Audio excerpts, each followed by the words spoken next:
You ask Tiger to calculate. This deals with linear inequalities with one unknown. The final result is v equal or smaller than 9.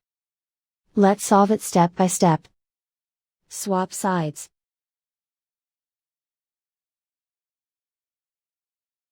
Group all constants on the right side of the inequality.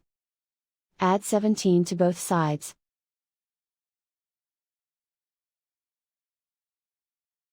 Simplify the arithmetic.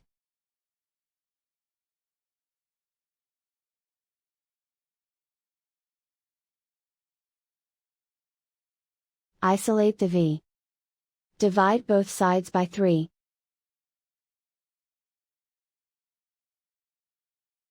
Simplify the fraction.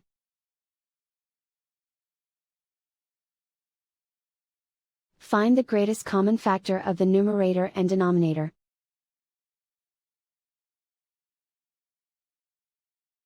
Factor out and cancel the greatest common factor.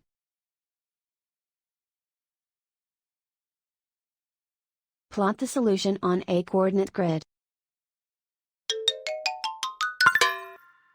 And so the final result is v equal or smaller than 9.